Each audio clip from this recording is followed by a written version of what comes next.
Hello, guys, and welcome to another episode or lesson. So, today we are going to go over developing explosive power, which is arguably one of the most important and crucial things in combat sports. Now, explosive power is not actually a term I really like, but it's understandable by athletes. So, every time I speak to my athletes, power, explosiveness will do.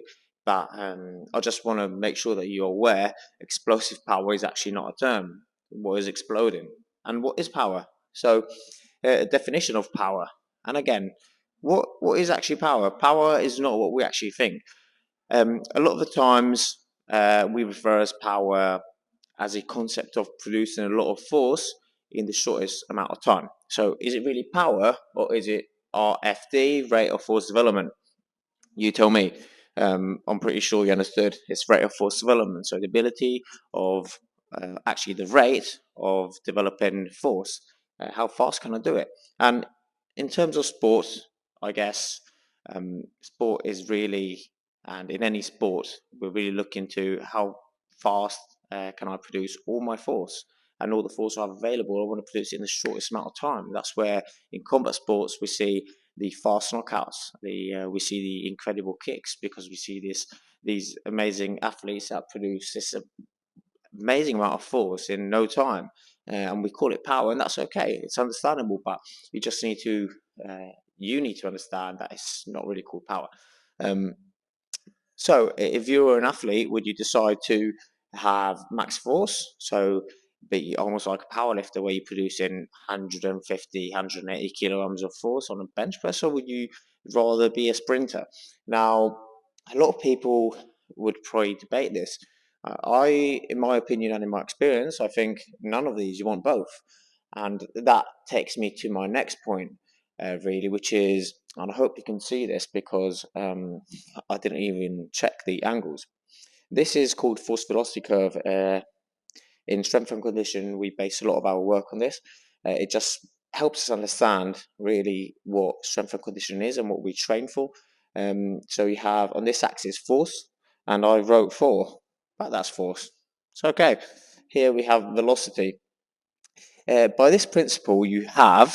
Let me get my pen or my sharpie.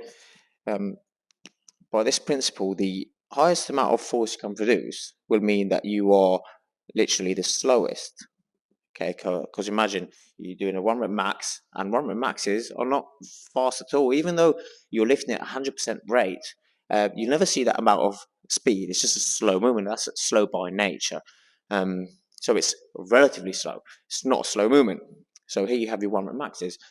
And here you have your sprinting or even your overspeed, where you literally have no force uh, and you're moving as fast as possible because as soon as you add resistance or add weight, that movement starts slowing down. So you understand how the stronger I am, or actually, I should say better, the more force I put into a movement, this is annoying the life out of me. The more force I put into a movement, the slower it's going to be. And where I see a lot of sports is probably around here.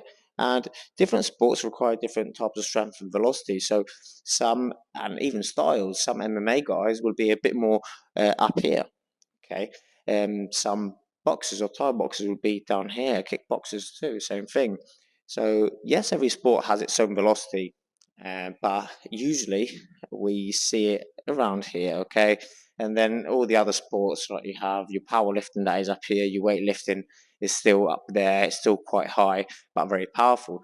So, curious fact: powerlifters are the fastest athletes in the world because they are lifting the crazy amount of weights in no time.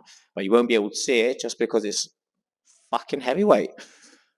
So, where do you want to be as an athlete? You want to be just around here. You don't want max force. You don't want speed.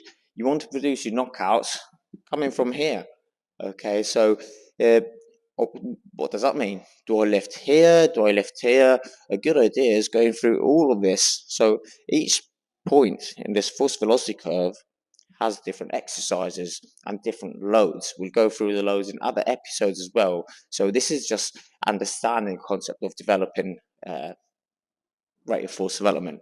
Whereas you want to train here Then you want to train power cleans, you want to train jump shrugs, you want to train plyometrics down here, and you want to train sprinting. So no athlete is complete until the athlete is a complete lifter. You see why strength and conditioning comes into play? Because your sport may be played here and you really get good at this, but for you to increase your rate of force development, this means that you have to um, add some of this here. So you're really fast, what do? I have to train a bit of strength in order to increase my power. Okay, it's just simple equation, okay? And again, prerequisites, Jesus, for power and rate of force development. This comes down to you. Do you have to work more with the force elements or the velocity and the acceleration elements? This depends totally on you. Are you more of a fast athlete? Are you more of a strength athlete? You'll test yourself and you see, okay, my reflexive index is really good, so I don't need so much of that. I've always done plyometrics, blah, blah, blah, blah. So I need a bit more of the higher end of this.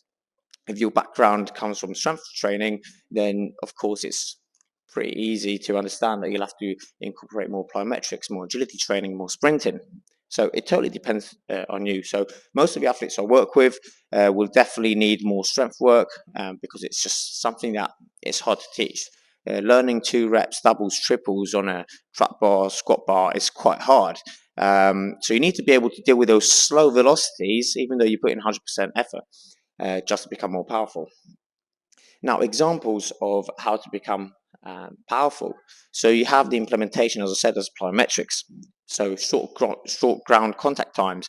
So you've got your pogos, your overspeed pogos, your band assisted pogos. And I'm sure there's going to be other episodes where I'll show all these exercises. And again, plyos and sprinting, put them at the beginning of the session. Put plyos multi-directional, not only one-dimensional. Jumps, broad jumps, vertical jumps, weighted jumps, squat jumps. They're all great exercises. Then weightlifting. Weightlifting is arguably one of the most valuable elements to include in your workouts.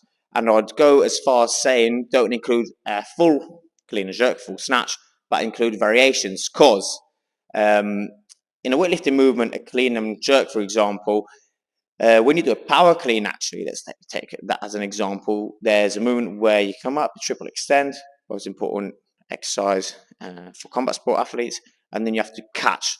Take the catch out where you have it on your shoulders, and that will be much better. You can load more, you can put more weight. It's not as hard to learn.